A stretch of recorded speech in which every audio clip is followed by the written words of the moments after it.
Hi friends, I am Sajid and welcome back to my channel Sai Tech. In today's video, I'll try to talk about the top 5 frequently asked questions on the IQ7 device. So yes friends, this is a new kind of series which I'm going to start from today. So today I did pick the IQ7 device because I'm getting plenty of questions on the IQ7 model particularly. So later I'll try to start with the Realme X1 Max and MLNX device and other mobile phones what I'm having in my studio.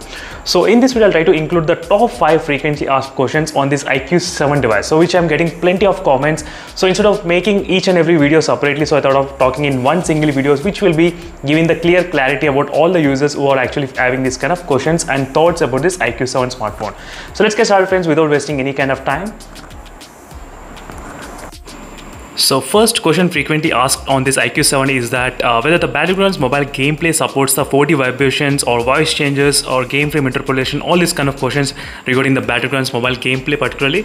So at this moment we don't have that kind of option in this IQ7 device to enable. Yes friends, we don't have. So not only me, any user cannot use this kind of options, 4D vibrations, voice changes in the Battlegrounds mobile gameplay. That is another disadvantage seriously. The PUBG game supports, but this Battlegrounds mobile, which is an official Indian game, so which is not supported at this point in the IQ7 device, so which I thought of just showing you right now, as you can see clearly. So which we cannot do anything from our side. We just need to wait for the update from the IQ team to fix it, because this is not the PUBG game or this is not the Battlegrounds mobile they should fix, because this is the problem from the FunTouch UI. Yes friends, the problem with the FunTouch UI is that only few games will be able to utilize this kind of functionality of the 4D vibrations. Not all the games, only few games. As you can see, the PUBG Mobile Lite can utilize, but not the official Battlegrounds mobile gameplay. That is another disadvantage.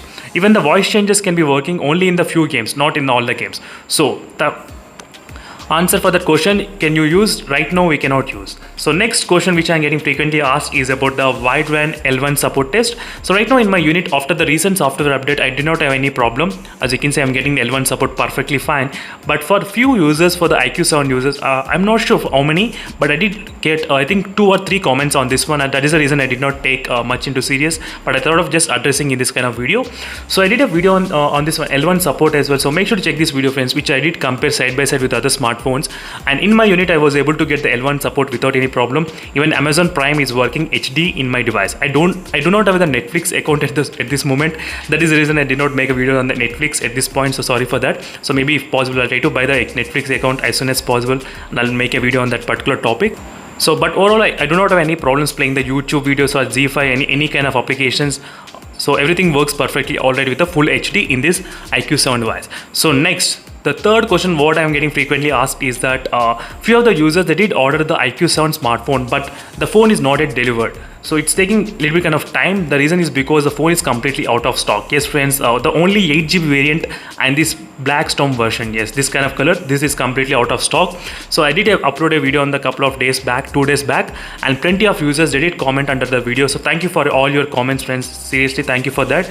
So based on the comments what I got is that the phone with the 8GB RAM variant and this color, storm black color, is completely out of stock in the Amazon and in the official website.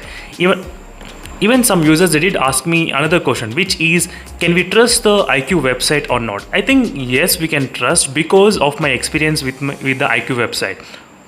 Because before also so many people, they did ask me this kind of question, can we trust or not, but I never replied to them saying that you can trust, because I never bought any product from the website. Then how can I be guarantee about that? So this is my first product which I bought from the website, which is the IQ website, which I got for about 17,000 in a good deal, which is the IQ3 device.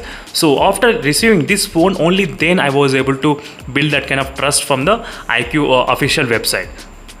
So in my case, I do not have any kind of bad experience with them. Even if your order gets cancelled, you will get the money refunded. I think so. Definitely they should be refunded. They will definitely refund you. So this is another question which I'll be getting about the orders, stock orders and the official website related questions. And next is regarding the battery draining issues. So for me, I did not see much kind of battery draining friends. To be frank, yes, I did not see much kind of battery draining in my devices. So if in case, if you feel after the recent software update, if you feel any kind of IQ7 has got any kind of battery draining issues, so make sure to comment below. Definitely, that will be really helpful. So even in my testing of the battery draining while playing the BGMI game, this video, if you want, you can watch it. So I did not have any kind of problems in terms of the battery draining. The phone was as it is from the beginning to till now, so there's no changes even after the software update. I did not see any kind of change.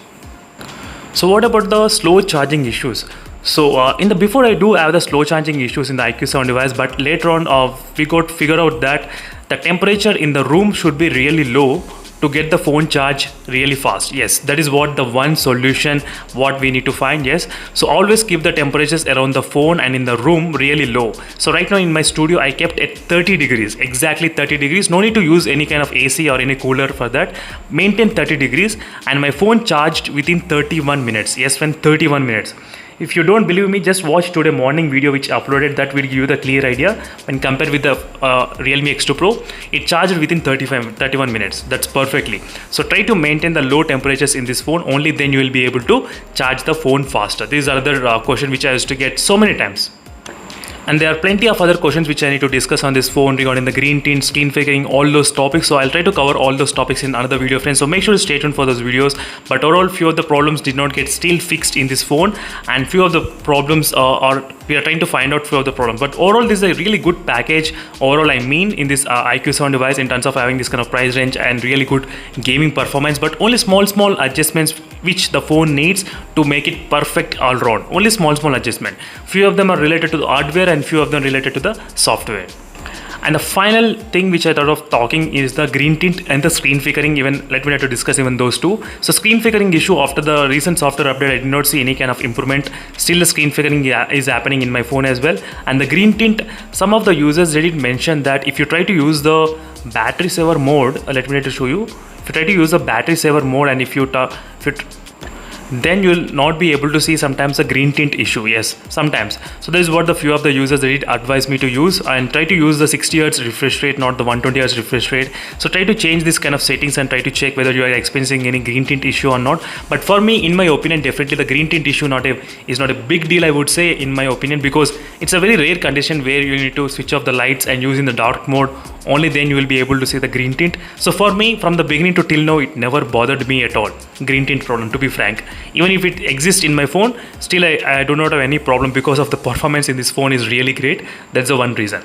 So thank you friends for watching this video, and again I'll be back with the next frequently asked questions on this phone. So meanwhile, make sure to comment below. In case if I did not cover your topic, definitely try to comment below. I'll try to use those comments and I'll try to discuss in the next video as well. So thank you for watching and see you in the next video, friends. Until then, stay tuned for more updates. Bye.